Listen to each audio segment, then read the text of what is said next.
Update nyo ko sa sining episode sa Tripping Rooming ato lagawon ang subak din sa may banwasang Moises Padilla.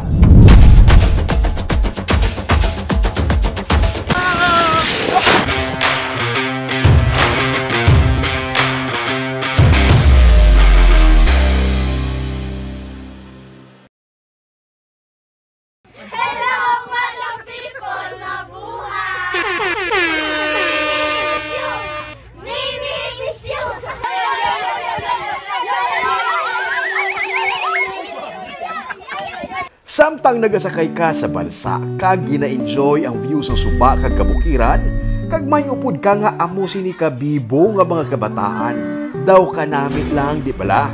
Makakadlaw ka, makarelax.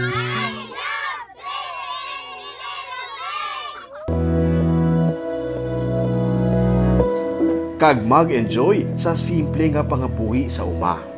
Ini ang ginatanyag experience sa Purok Langka sa Barangay Montilla sa banwasang Moises Padilla. May mini eco park ang Purok sa kilid lang sa suba, nga gibuligan mismo sa mga pumuluyo para mapatahom. May kompetisyon ang barangay para sa pinakamatahom nga eco park, kag sila ang nanging kampiyon. Nagkuhan kami sa barangay na pa-contest kami gani pang eco park. Amo na ding kuha namon. Iyan ni ka Purok ka pa-contest? Oo, yes ang Purok. Pa-contest? Interpurok? Oo, Interpurok. Ini Purok Langka na diri. Kada Purok may eco park nga contest. Eco park contest? Oo, kami ang nag-champion. Amo ni champion? Ang mga dekorasyon, pati basurahan, himo sa recycled materials. May recycling station, may gulayan, may tambayan, kag may playground para sa mga kabataan. Game na ba kayo? Game na! Ang matahom na nga daan nga lugar nila, mas ginpatahom pagid. Diri makita sa Barangay Montilla ang pinakamalaba nga hanging bridge sa Moises Padilla. Kung trip mo may gamay nga trail, pwede ka di ka lakat-lakat sa hanging bridge nila, no? Diri sa may Barangay Montilla. Kaga mo na yung mga view.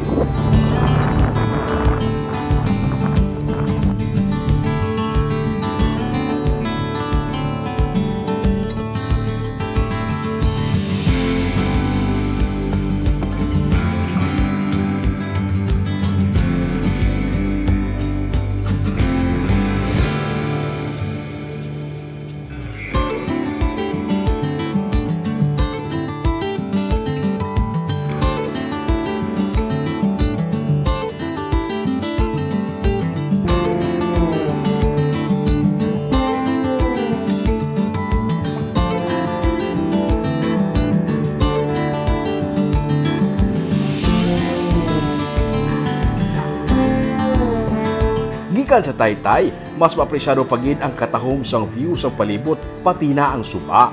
Labay man lang akon, kape with benefits ang gusto mo. I-try na ang Blue Turn na Supreme Coffee Blend, available sa leading drugstore sa Negros Occidental. May mga balsa diri. Sa 20 pesos mo, ma-enjoy mo ang magsakay diri. Pwede maka-order sang kape kag dalon mo sa pagsakay sa balsa. May special trip na subong sa aton nga balsa. Dili sa may Purok Langka sa Barangay Montilla sa Moises Padilla. Kasakay ka sa balsa nga nagakape.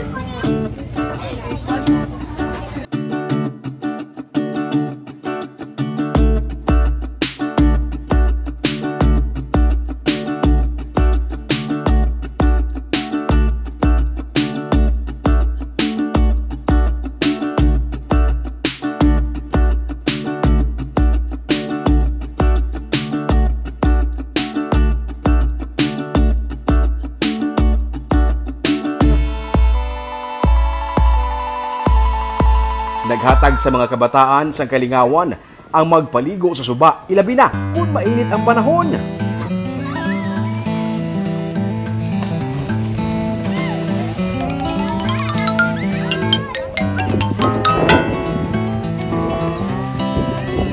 May butong man diri sila nga makabulong sa kauhaw. Sunod sa Purok President kasi Josephine Luplop, nagimo siya sa group chat para sa mga naga-istar sa ilang nga purok diri, kag diri nila ginplanuhan ang tanan. Tubtub nga, napatahom nilang kilid sang suba. Luyag niya nga makahatag ini sang dugang income sa ilang mga residente sa lugar. Parang ako, hindi na pa sila kinang naman balay-balay pa. Nang ga-thesis na, nag-group chat kami. May kung anong problema na mo, sa lang kami sa paagi, mga kinatano.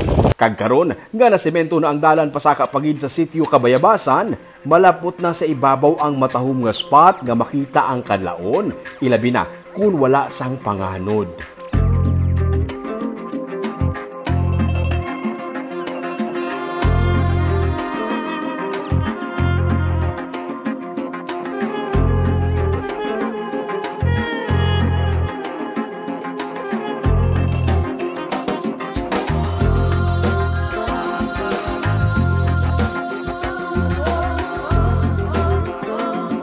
May nagkanto na diri nga tiglawas sa probinsya para makita kag may baluan kung ano ang pwede mabulig sa mga pumuluyo para ma-develop bilang isa ka lugar para sa turista ang ilang nga barangay. Kung nagdako ka sa uma kag malawig na nga wala makapauli, ini ang bulong sa kahitlaw.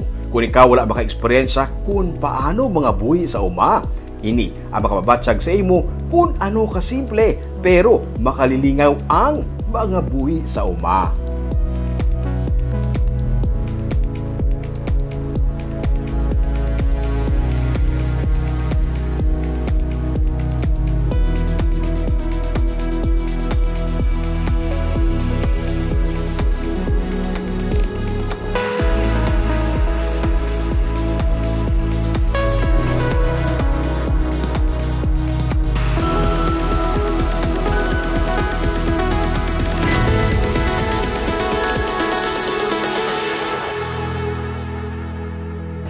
Halin sa isa ka pa contest lang sa barangay karon isa nagka-potensyal nga tourism destination diri sa may Banwa sa Moises Padilla.